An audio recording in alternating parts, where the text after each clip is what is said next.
السلام عليكم ورحمة الله تعالى وبركاته. كنتمنى تكونوا بخير وعلى خير، ومرحبا بكم فيديو جديد. اليوم ان شاء الله غادي نشارك معكم كيكه او تورته بالمناسبه ديال التاهل ديال المنتخب الوطني. كنتمنوا ليه التوفيق، وكنتمنوا ان شاء الله نهار السبت يفرحونا كيف ما فرحونا البارح. الله يوفقهم يا ربي ومبروك علينا كاملين. كنتمنى تابعوا معايا هذا الفيديو.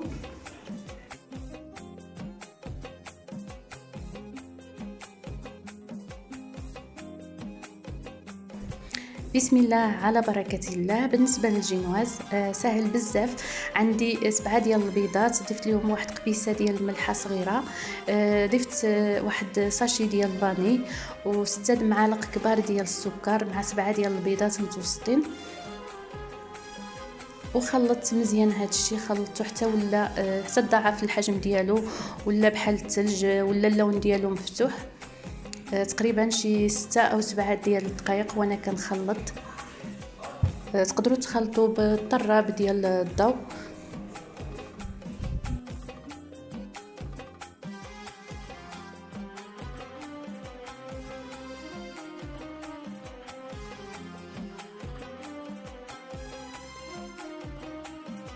من بعد ما طلعت البيض مع السكر كيف كتشوفوا الخليط ولا مفتوح اللون ديالو وضاعف الحجم ديالو.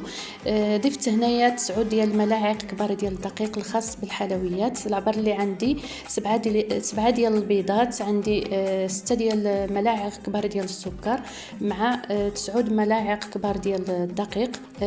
هنايا غربلته، ضفت له واحد الساشي ديال الخميره ديال الحلوى ديال 7 غرام.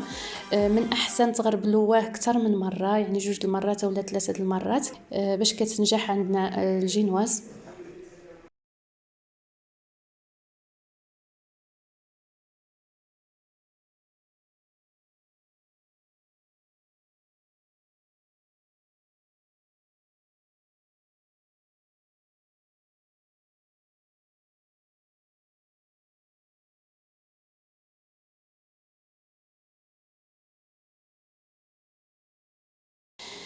كنعتذر منكم على هذا التصوير، ما كانش حتى لتما، ما كنتش كنصور كل شيء، ولكن كنتمنى يكون كل شيء واضح. كنضيف الدقيق شويه بشويه وكنخلط بشويه، ما كنخلطش بالزربه باش ما ديك الهواء ما يتحيدش من العجينه. كنخلط بشويه من واحد الاتجاه.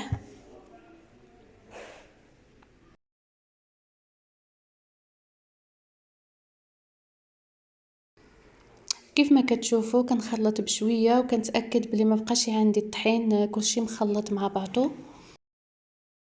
وهنايا وجدت الصينيه اللي غادي ندخل الفران.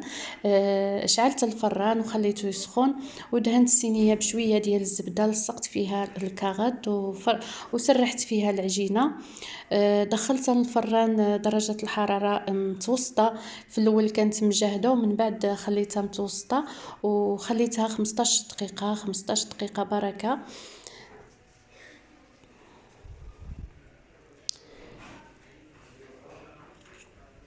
انا غادي نعمل 3 ديال الطبقات. انا عملت واحده قسمتها على 2، واحده عملت ما صورتهاش، عملت غير 4 ديال البيضات عملتها صغيره. طلعت الكريمه بشويه ديال السكر كلاسي.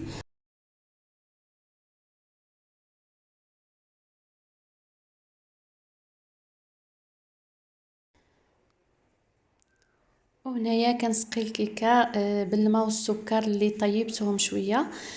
كنسقي الكيكه مزيان وكندهن بالكريمه، وكنعمل طبقه اخرى عاوتاني كنسقيها، كنستمر هيدا حتى كنساليهم.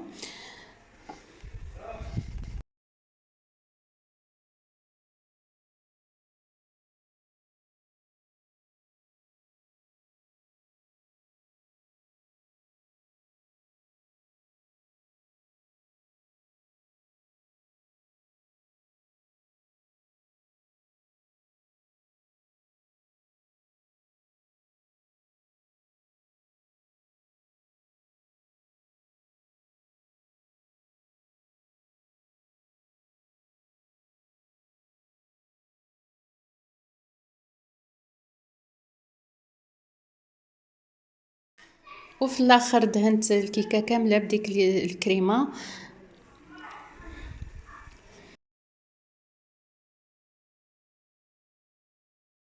ودابا غندوز نزين الكيكه. عندي العجينه ديال السكر. دابا نحط لكم ان شاء الله الطريقه ديالها. طلقت العجينه ديال السكر، طلقتها رقيقه ومن بعد غطيت بها الكيكه. كيف كتشوفوا كلشي سهل واي وحده تقدر تعملها.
وهذه هي الكيكه. سهله، الطريقه ديالها سهله بزاف.